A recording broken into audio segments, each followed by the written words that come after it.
Want to know why Arizona's at the top of that list? Because we have good NFL prospects on this team, Saul Bookman. Now, listen, Arizona's never had 2 first-round picks in the same season. Now, they've had one, I think it was back in 99, where you had Trunk Candidate, who was the last pick in the first, and Dennis Northcutt, a first pick in the second. But Arizona now has a very real possibility of getting 3 first-round picks. Saul Bookman, sitting very upright right now. We like him.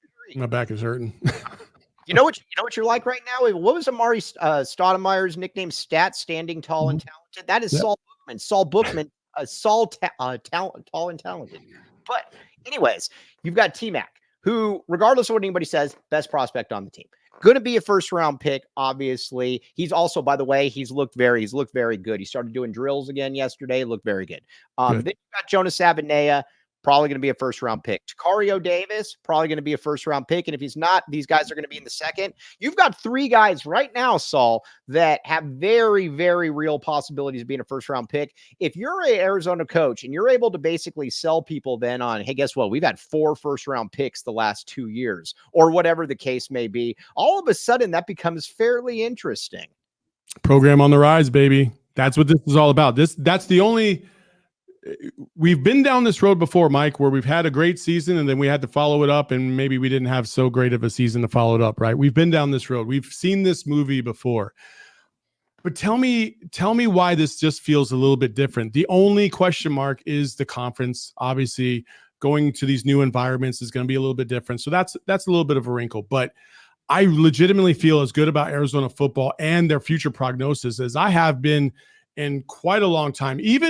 Even under Rich Rod, when Rich Rod came back after that year to the Fiesta Bowl, you felt good going into that season, and then game 1, everything just kind of crapped the bed. Scooby Wright gets hurt against UTSA in the rain, and that was basically the downhill of the season, and we weren't the same since. I don't feel that way. I just feel like overall our talent is just too vast and it's too deep in order to have a flub like that. It feels sustainable. I'll be honest with you. That Rich Rod team it was a good team. Don't get me wrong, but it didn't feel like a team that should have been like in a BCS game because, again, they were, but there were a lot of games against bad teams. You're winning on a Hail Mary. It just didn't. Last year's team just looked the part. Last year's team, when Noah Fafita went in, just looked different. It didn't feel fluky. It just felt like you were better than the other teams. That's where I'm at with this team. And I've got such faith in Noah Fafita to be that dude.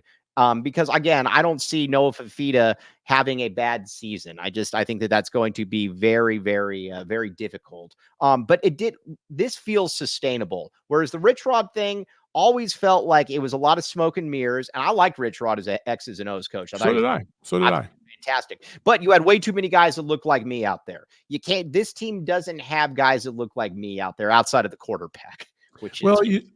That was the biggest flaw in the Rich Rod system, was that I think Rich Rod thought so highly of his scheme and his system until everybody else started catching up with the same thing. Yeah. And then it was about talent development, and the talent development just was not there enough to get these guys from 2 or 3 star athletes to NFL prospects. He hit a couple times here and there, sure. But I mean, even the best player in that era, Scooby Wright and Kadeem Carey, okay? Both of them, Scooby toyed around with the NFL a little bit, didn't play in the NFL very long. He got a couple of training camp options, and that was about it. Kadeem tried to make it with the Bears, got a little bit of run that first year, but not enough to really sustain himself, and he found himself on the outside looking in and then playing in Canada. Outside of that, it was just, the superstars of those teams never really flourished at the next level. You had a couple other guys that played around in the league, obviously, and I'm not taking anything away from them. It's just we just didn't have the depth talent-wise to compete at a high level like we thought Rich Rod was going to be able to implement, and that's ultimately what his downfall was. I also, and with Rich Rod too, I always got the sense that it was 1 foot in the door, 1 foot out the door. I think he very much looked at Arizona as kind of a stepping stone to get back to where he wanted to get. And never with Brent Brennan, I think Brent Brennan wants to be here. I think Brent Brennan, I think that this is from a community, from a city perspective, I think this is the kind of job that Brent Brennan wants, where Rich Rod always struck me as the one that was always kind of looking at the shiny lights. What's that? Yeah. I see the screen. You know, I want you to put yourself in that position, Mike, and think about it like that. Okay, let's just say, you know, in this world, let's just say, you know, this job gave you everything that you wanted. You made a really good living. I think we're giving you everything you want. I hope.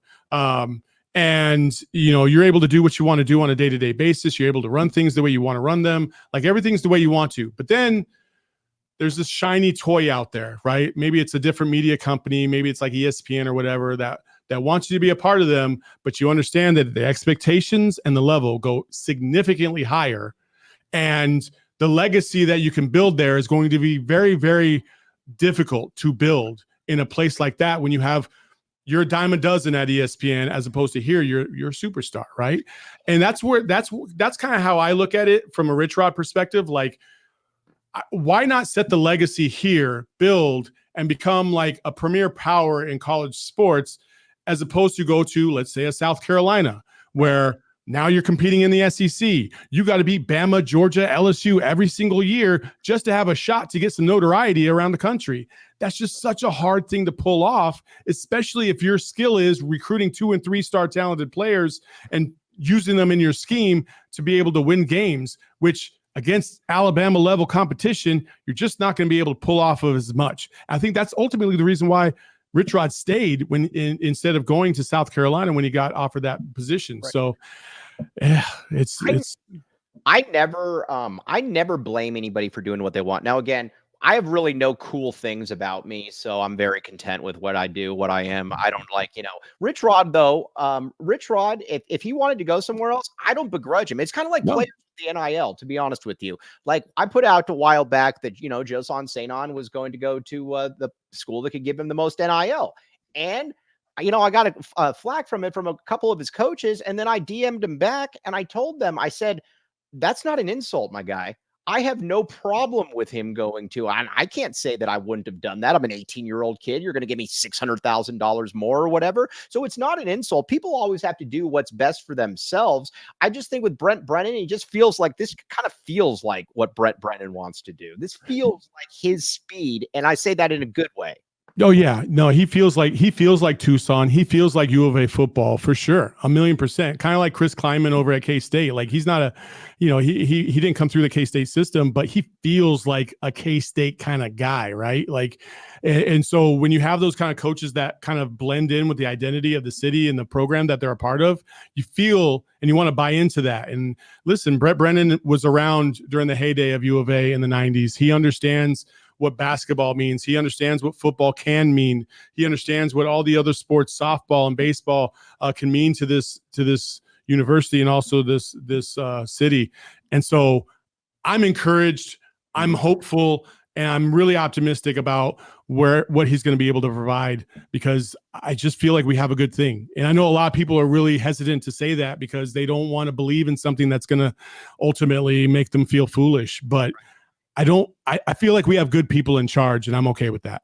And I don't see, and I've said this, I was talking with some people today in practice about this. Here's the deal. Maybe he's not, who knows, maybe he's not going to be super dynamic, but I have a very, very, almost an impossible time seeing him fall on his face here at Arizona. I think from a professionalism perspective, from a resourcefulness perspective, you know, I think worst case scenario is that you're kind of 7-5. And I don't see 7-5, 6-6, whatever the case may be. I don't see this being something where you have like a 3-win season and then you look around, you're like, oh my gosh, we have no talent. We could repeat this again. That to me is where I'm at with Brent Brennan. And I think there's obviously upside, but I don't see him being somebody that you're going to look back out and say, oh man, the Brent Brennan era. You know, like no, I don't envision that either.